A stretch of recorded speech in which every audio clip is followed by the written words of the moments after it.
अंबेडकर की विचारधारा है, छत्रपति शिवाजी महाराज की विचारधारा है, इसको आप भूल रहे हो और उनको पनपने दे रहे हो। महाराष्ट्र में बीजेपी के नाम से तुमको आजाद वोटिंग दिलाई, स्त्री को, पुरुष को, नौजवानों को, सबको अगर वोटिंग का अधिकार मिला, ये कांग्रेस के वजह से मिला और ये बाबा साहब अंबेडकर के संविधान, नेहरू जी की सोच, इसके वजह से मिला। जो लोग संविधान को विरोध किए उनके हाथ में सत्ता आपने सौंपी है। उस नोटबंदी के काले पैसे सफेद करने के लिए ये कोऑपरेटिव बैंकों का उपयोग किया गया।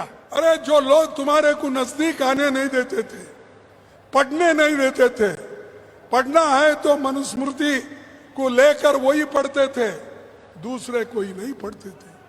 लेकिन हमको याद नहीं है। अरे हम स्कूल के बाहर बैठते थे, आपको याद नहीं? ऐसा पुतला नहीं जो मोदी ने उद्घाटन किया वो गिर गया। शिवाजी महाराज हम सबके चाहते हैं और इस देश को सेवा करने में, लड़ने में, देश के लोगों को मजबूत करने में जो शिवाजी महाराज काम किए, उनका पुतला मोदी का हाथ लगते ही गिर गया। वो एक ही नहीं गिर गया, कहां फूल का उद्घाटन किए, अहमदाबाद में वो फूल गिर गया। अयोध्या में राम मंदिर का उद्घाटन किए, वो सब टपक रहा है। सुने नहीं आप? टपक रहा है। तो जहां पर भी वो गए हैं, चुनाव के दृष्टि से गड़बड़ी में सब कुछ बना लेना, उद्घाटन करना और उसके बाद 6 महीने में, 8 महीने में वो बिल्डिंग सब गिर रहे हैं। तो ये मोदी जी वोटों के लिए ये काम करते हैं। ये अच्छा रहो, बिल्डिंग अच्छी रहे, इसके बारे में मालूमात नहीं लेते।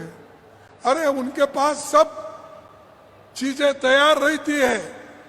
प्राइम मिनिस्टर जब आता है उद्घाटन करने के लिए, यहाँ के अधिकारीगण, यहाँ की सरकार, सब लोग देख रेख करना चाहते हैं।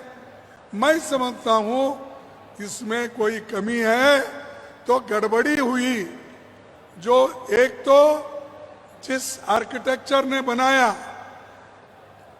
उन्होंने ये मूर्ति बनाई क्योंकि उनको कहा गया मोदी जी वे आ रहे हैं, जल्दी करो, जल्दी करो। जल्दी में शिवाजी का पुतला गिर गया और महाराष्ट्र का जो नाम था आज सारे देश में बदनाम हुआ। आज जो पतंगराव की मूर्ति ठहरी है वो इसी महाराष्ट्र के आदमी ने, सुतार ने बनाया है। सुतार मैं समझता हूं जलगांव के हैं, इधर के ही है, मराठवाड़ा के। उन्होंने बनाया, एक मूर्ति नहीं, पार्लियामेंट में जितने मूर्तियां आज ठहरे हुए हैं वो सभी मूर्ति महाराष्ट्र के एक कर्ता धर्ता ने, सुतार ने बनाया है। मजबूत है, 50 साल से, 60 साल से मूर्तियां हैं। लेकिन यहां आरएसएस के लोग जोश में आकर बनाए, लेकिन ठीक नहीं बनने की वजह से आज पूरा महाराष्ट्र का अपमान और देश का भी अपमान हो रहा है। भाइयों, मैं और एक बात आपको बनाना चाहता हूं। एजुकेशन में आरएसएस अपना हाथ फैला रही है, सिलेबस चेंज कर रही है और संविधान को भी हटाना चाहती है। संविधान को हम हटाना नहीं हाँ, उसका मजबूत, हम संविधान को मजबूत रखने के लिए हम काम करेंगे। राहुल गांधी जी ने तो बीड़ा उठाया, संविधान को हम बचाएंगे, संविधान की रक्षा करेंगे, ये कहकर उन्होंने सारे देश में दौरा किया और संविधान को बचाने के लिए उन्होंने जो काम किया, आज गठबंधन की मेजॉरिटी नजदीक आ गई। अगर 20 सीट हमको मिलते तो मोदी सरकार आपको दिखती नहीं थी। ये मैं इसलिए बोल रहा हूं, आपके हाथ में है संविधान को बचाना, संविधान को निकालना, ये आपके हाथ में है। मोदी और आरएसएस ये तो इसको निकालना चाहते हैं संविधान को, बाबा साहब अंबेडकर बनाया हुआ संविधान को खत्म करना चाहते हैं। वो चाहते हैं, इससे पहले भी जब संविधान बना तब दिल्ली में, नागपुर में इन्होंने ये कहा कि ये जो भारत का संविधान बाबा साहब अंबेडकर ने जो बनाया है, वो बाबा साहब नहीं कहते थे, अंबेडकर ने जो बनाया है वो ठीक नहीं है।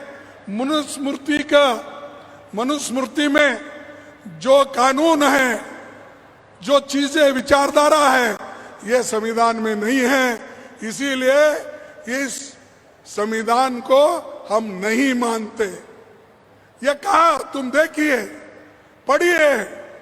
और मेरे को ताजुब होता है कि महाराष्ट्र की विचारधारा, अरे ये फुले की विचारधारा है या अंबेडकर की विचारधारा है, छत्रपति शिवाजी महाराज की विचारधारा है, इसको आप भूल रहे हो और उनको पनपने दे रहे हो महाराष्ट्र में बीजेपी के नाम से। और जो सही शिवसेना कौन सी है, परसों इलेक्शन में आप देखे हैं, सही शिवसेना हमारे आघाड़ी के साथ है, सही एनसीपी शरद पवार के साथ है, ये सब सही लोग हमारे साथ है, नकली लोग उधर है। इसीलिए आपको सोच समझ के इस पार्लियामेंट, इस असेंबली इलेक्शन में आप पूरा महाराष्ट्र विकास आघाड़ी को मदद करना चाहिए, उसको लाना चाहिए, तभी देश की सुरक्षा हो सकती है। हम हमारे लिए नहीं कर रहे, ये देश के संविधान को बचाने के लिए, आप सबके हकूक को बचाने के लिए। बहुत लोग नहीं जानते, क्या यहाँ के बहुत से लोग आजादी के पहले वोटर थे? मुझे जवाब दो, आप वोटर थे आजादी के पहले? क्या 18 साल के बच्चे वोटर थे? मुझे बताओ। 21 साल वाले थे, वो भी वोटर थे? नहीं। जब संविधान आया, बाबा साहब अंबेडकर, पंडित जवाहरलाल नेहरू और कॉन्स्टिट्यूंट असेंबली के लोग मिलकर तुमको आजाद वोटिंग दिलाई। स्त्री को, पुरुष को, नौजवानों को, सबको अगर वोटिंग का अधिकार मिला, ये कांग्रेस के वजह से मिला और ये बाबा साहब अंबेडकर के संविधान, नेहरू जी की सोच, इसके वजह से मिला। कम से कम ये तो सोच लीजिए। लेकिन आज जो लोग संविधान को विरोध किए, उनके हाथ में सत्ता आपने सौंपी है। ये काम किसने किया? ये मोदी ने किया। तोड़ फोड़ का काम कौन कर सकते हैं सिवाय मोदी के? सबको तोड़ने का। महाराष्ट्र में तोड़े, इससे पहले कर्नाटक तोड़े, गोवा तोड़े, मणिपुर तोड़े, सब जगह तोड़ दिए। लेकिन लोग आज मजबूत है। पुरोगामी विचारधारा को आप सपोर्ट करो। अगर पुरोगामी विचारधारा को सपोर्ट नहीं करेंगे, तुम्हारा शिक्षण संस्था नहीं रहेंगे, शुगर फैक्ट्री नहीं रहेंगे, कोऑपरेटिव फैक्ट्री नहीं रहेंगे। शाह ने कोऑपरेटिव मंत्री बन गया। इस देश में मैं पहले कई बार कहता था कि जो होम मिनिस्टर रहता है वो कभी कोऑपरेटिव डिपार्टमेंट नहीं लिया। सुशील कुमार शिंदे यहाँ बैठे हैं, वो होम मिनिस्टर थे, क्या उनके साथ ये कोऑपरेटिव डिपार्टमेंट था? इससे पहले अनेक लोग थे, कोई भी नहीं लिया। इन्होंने इसलिए लिया कि शुगर फैक्ट्रियों के तोड़ना, शुगर फैक्ट्रियों के लोगों को दबाना और डीसीसी बैंक को दबाना, और जो नोटबंदी हुई उस नोटबंदी के काले पैसे सफेद करने के लिए ये कोऑपरेटिव बैंकों का उपयोग किया गया। ये असल है। चोरी का माल वहां पर छिपाने के लिए ये लिया गया। और वही लोग बोलते हैं, ऐसे लोगों से आप दूर रहना चाहिए। और शिक्षण सबसे बड़ा मुद्दा है देश के लिए। इसीलिए बाबा साहब अम्बेडकर ने हमेशा ये कहा, शिक्षित बनो, educate then organise and agitate. शिक्षण लो, संगठन बनाओ और अन्याय के विरुद्ध तुम लड़ो। ये उनका संदेश था। ये आज भी महाराष्ट्र के इस भाग के लोगों का यही संदेश है। हर बच्चे को पढ़ा रहे, इंजीनियरिंग, मेडिकल, पैरामेडिकल, सब चीजें यहाँ पर कोल्हापुर हो और हमारे सांगली हो, सातारा हो या अपने पुणे हो, बारामती हो, ये सब एजुकेशनल इंस्टीट्यूशन के लिए आगे बढ़े। तो इसलिए आप लोग हमारे सारे साथी इसको याद रखिए। और मैं फुले की एक बात आपके सामने रखूंगा। साथियों, आज तो शिक्षक दिवस है, मनाया जाता है। इस मौके पर मैं महात्मा ज्योतिबा फुले की पंक्ति को याद करता हूं। विद्ये विना मती गेली। काय गेला? मती बोले तो क्या है मालूम? विद्ये विना मती गेली, मती विना नीति गेली, नीति विना गति गेली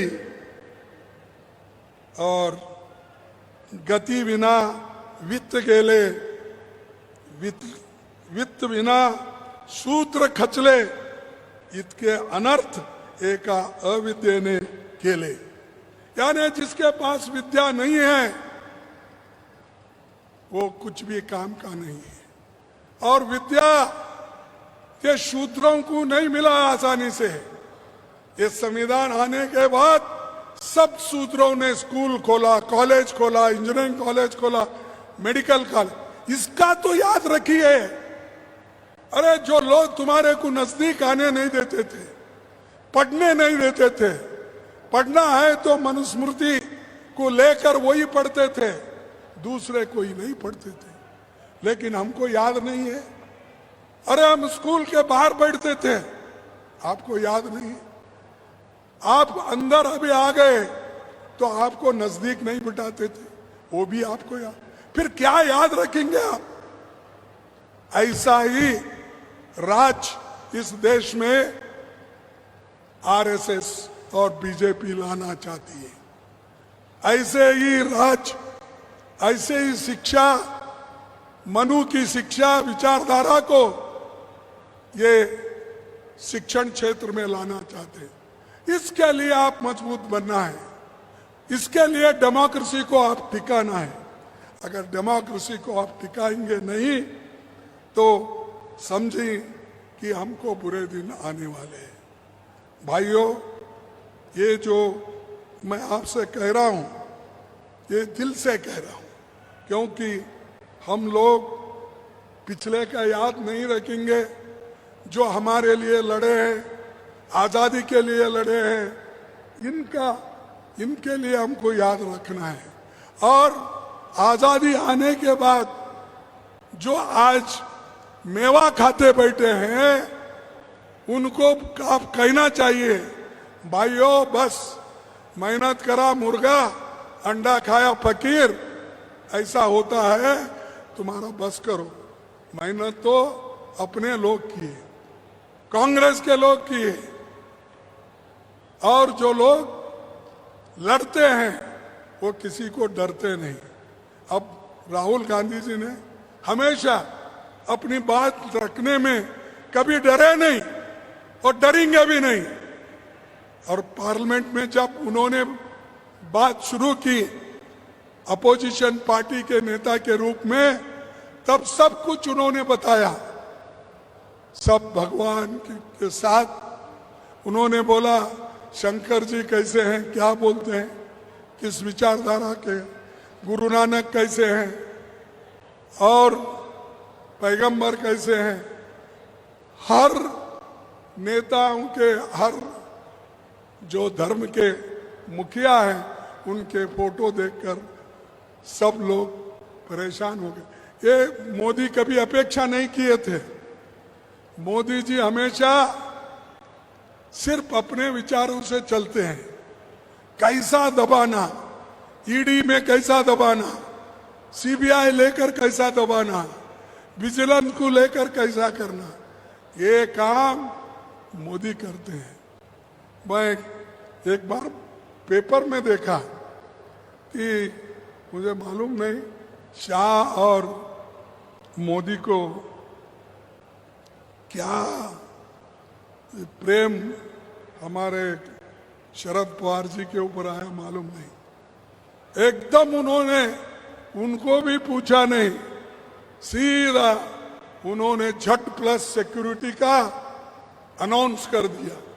अरे जब जरूरत थी उस वक्त तुमने नहीं दिया, अब तो लोग उनका संरक्षण करने के लिए तैयार है, अब झट सिक्योरिटी तुम्हारी चाहिए नहीं। तुम्हारा झट सिक्योरिटी तुम रख लो। वही शरद पवार जी ने कहा, अब जरूरी नहीं, मैं लेने वाला नहीं। तो ये अपने लिए कुछ ना कुछ करने के लिए दूसरों को कुछ उनको भी हमने दिया, क्योंकि वो डर रहे हैं। जब आदमी डरता है तो उनको सिक्योरिटी की बहुत जरूरत होती है। अब आपको मालूम है, बहुत घमंड के साथ हमेशा मोदी जी फिरते थे, बोलते थे एक अकेला मोदी सबको भारी। सुना नहीं है? नहीं सुने? अरे क्या भाई, इतने लोग बैठे, मोदी का पार्लियामेंट में जो कहा वो नहीं सुने आपने? एक अकेला सब पे भारी मोदी, उन्होंने खुद ही बोलते थे, अब बोल रहे हैं। ये शक्ति आपकी है, आपके शक्ति के वजह से आज हम मजबूत अलायंस बनाकर पार्टी एक संगठन करके हमने बनाया है। तो इसीलिए आप लोगों का आशीर्वाद हमारे लिए बहुत जरूरी है। नेशनल दस्तक की आपसे गुजारिश है कि अगर इसको बचाना चाहते हैं तो नेशनल दस्तक को सब्सक्राइब करने के लिए रेड कलर के सब्सक्राइब बटन को दबाएं, फिर बेल आइकन की घंटी दबाएं। नेशनल दस्तक को बचाने के लिए बहुत जरूरी है कि हर खबर को शेयर करें, लाइक करें, कमेंट जरूर करें।